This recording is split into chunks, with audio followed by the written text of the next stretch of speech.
You could be the best designer in your area, but if clients don't feel confident talking to you, they'll hire someone else instead. Hey there, I'm Mark DeCote.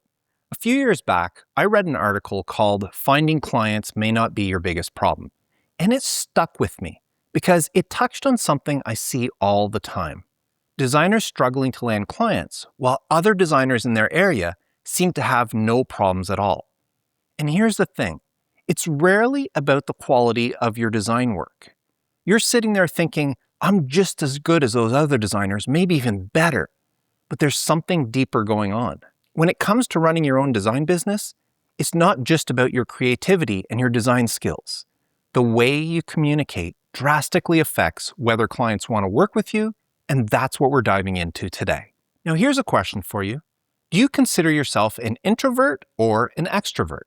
If you said introvert, you're not alone. The majority of graphic designers are introverts. And I don't mean shy. Introversion just means that you're more comfortable being alone. Now, if you're an extrovert, please stick around. I promise this applies to you too. Here's the real issue. As an introvert, it's so easy to disappear into your design work. Your computer, your sketchpad, whatever your medium is, you get into that zone and lose yourself in the creativity. But when it comes to dealing with clients, that pulls you out of your comfort zone. That's why you often see design teams. One person designs, the other handles clients and brings in new work. Each person plays to their strengths. But most of us aren't that lucky. Most home-based designers, people like me and perhaps you, we run things alone. And that's where the problem starts if you're an introvert. If you have trouble expressing yourself and communicating with clients, it comes across as a lack of confidence. You hesitate, you hem and haw, and as a client asks you a question during a brief, if you don't seem sure of your answer, they're going to wonder if you actually know what you're doing. Now, here's the hard truth of it. It doesn't matter how good your design work is. Clients won't work with someone who appears to lack confidence. This creates a cycle that's hard to break. You have trouble finding clients because you struggle to communicate with them. And because you're struggling to communicate, clients don't want to work with you. And that makes you doubt your abilities as a designer. And when you doubt yourself, you second guess what you say to potential clients. And the whole thing goes around again. That's when a lot of designers start lowering their prices. They think the market is too competitive. They think they can't survive at higher rates. But the truth is, they could easily land those jobs if they just knew how to communicate better. Now, here's something about me. I'm what some people call an ambivert. I'm somewhere in the middle between introvert and extrovert. When it comes to designing, I am definitely an introvert. I love being alone. I work in my home office all by myself, sometimes just me and my dog and my cat, and I get to sit down and design without interruption. I don't even want music or anything on when I'm designing. It has to be quiet and me being alone. But when it comes to dealing with people, I lean towards being extroverted. I love talking to people. I strike up conversations with total strangers all the time, in the line at the grocery store, while in an elevator, in the waiting room at the doctor's office. Anywhere that there's people, I'll start a conversation. And that ability, that comfort with talking to anyone, it completely changes how I interact with clients. When we're discussing a project and a client asks me something that I don't know the answer to, I still come off as confident. I tell them straight up, I don't know the answer, but we can figure it out together. And that confidence puts them at ease. But here's what's important. I haven't always been this way. Back in high school, I was the biggest introvert you'd ever met. I was shy, I was quiet, I kept my head down, I had a very small group of friends, and that was it. Now, I had a part-time job working in the warehouse at our local Sears department store. I was unloading trucks in the morning and then loading them back up after school. And that's where I met Mike. Now, Mike was my age, but he went to a different high school and I hadn't known him before there. And we started hanging out at work, and then we started hanging out a little bit after work, and then we became friends. And let me tell you, Mike is the biggest extrovert I know. He was a big guy. I think he was 6'4" and probably close to 300 pounds back then. And you'd think that might be intimidating. But Mike had this incredible personality. Anywhere we went, he'd strike up conversations with everybody. We'd walk down the street and he'd say hi to people passing us by. He'd ask how their day was. We'd go into a restaurant, and by the end of our meal, Mike would have talked to almost everybody at every table around us.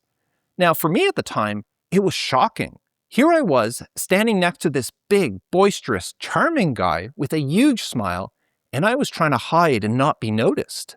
But Mike always included me. He'd ask people something, then he would nudge me, ask me a question, or tell them to ask me something. Anything to get me talking. He was determined, as he put it, to get me out of my shell. And over time, I started building up a little confidence. I felt more at ease talking to people. And then, almost by surprise, I started talking to total strangers on my own when Mike wasn't around. Not big conversations like Mike did, but small ones. I'd say, hi. I'd asked if something in someone's grocery cart was good to eat. Little things like that. And before I knew it, Mike's plan worked. I came out of my shell. The skills I developed through all those small conversations, they honed my ability to communicate until I could come off as confident and sure when talking to clients.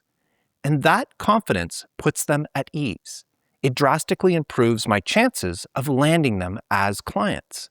So if you're running your own design business and you think you might struggle to communicate or express yourself, you need to make this your goal. Not next year, this year. In fact, start now. Here's something you can do to start building that confidence. Make a game out of it. The next time you're at a checkout counter, say hi to the cashier before they say hi to you. Now, cashiers are trained to greet every customer. They're going to say hi to you no matter what. So you're not changing anything there by saying it first. But what if you took that initiative and started the conversation yourself? How would that go? And after you say hi, what usually happens? They usually ask you how your day is going or if things are going well. Well, since you initiated the conversation, now you get to ask them about their day first. Now, you don't have to have deep conversations with them, but notice what happens when you start taking that first step. You feel a little boost of confidence. And if you do this regularly, you'll get better and better at it. You'll start feeling much more confident talking to complete strangers. And that confidence, that's exactly what you need when you're talking to potential clients, because most of them are strangers. Now, if you haven't already, join online graphic design groups on Facebook, LinkedIn, or anywhere. My Resourceful Designer community is a great place to open up and communicate with fellow designers. resourcefuldesigner.com/community if you want to learn more. But don't just join these communities and start lurking. You need to participate. Start replying to conversations. Put in your 2 cents. Share your thoughts. This is easier because you're not face-to-face. You're just typing on your computer. It's basically an introvert's way of building communication skills without the extra anxiety of being in front of someone. Now, as you keep talking with people in these groups, you'll start to feel more comfortable doing it. And when people reply to your comments, it'll give you a little boost of confidence. Plus, these groups are incredible resources. That's how I met Felipe, the guy whose article that inspired this video. We've had many conversations since then. Groups like this do way more than just help you practice talking. They connect you with other designers going through similar things as you. Now, another thing you can do is find a mentor. It could be someone in an online group or community that you latch onto. Follow what they're saying, reply to their posts, ask them questions. Get into one-on-one conversations with them. Or better yet, find someone local, maybe an old high school friend who went to design school with you, someone you can bounce ideas off of. Just make sure it's not someone you're in direct competition with. Now, the back and forth conversations alone, talking about design, talking about dealing with clients, it all helps to build your confidence. And that confidence shows up when you're actually talking with clients. Now, there's something else that can help you, and that's reading. Now, I'm not talking about design books. I'm talking about books that help you become a better communicator. In fact, the best one I could think of is How to Win Friends and Influence People by Dale Carnegie. It's a classic for a good reason. Everybody should read it. In fact, I think it's so important that I'll leave a link to the book in the description for this video, so check it out. Now, even if you're not actively talking to anyone while you're reading, you're absorbing tools and techniques that'll help you. You're learning how to approach conversations differently. And when you get into your next client meeting, you'll have those ideas in your head. Now, here's something really important to understand. Clients aren't just looking for a designer with good skills.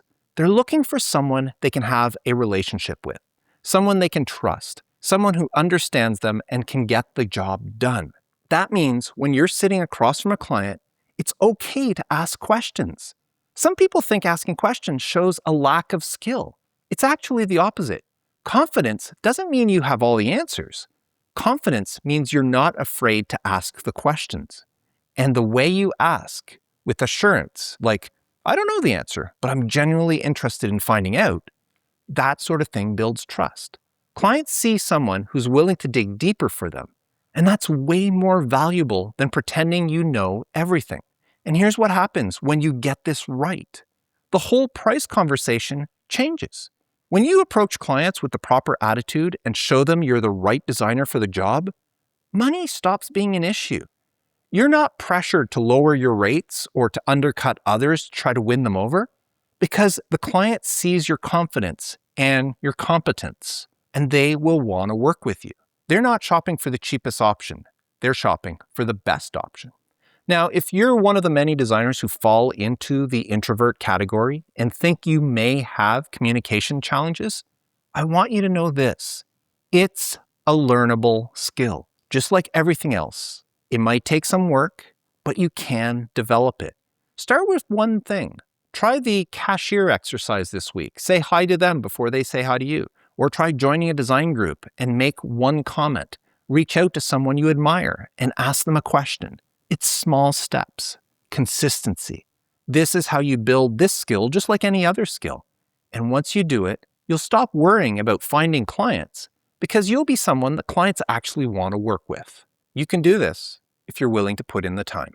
Now, please like and subscribe if you found this helpful. I share design business advice like this every week. But that's it for now. Until next time, stay creative.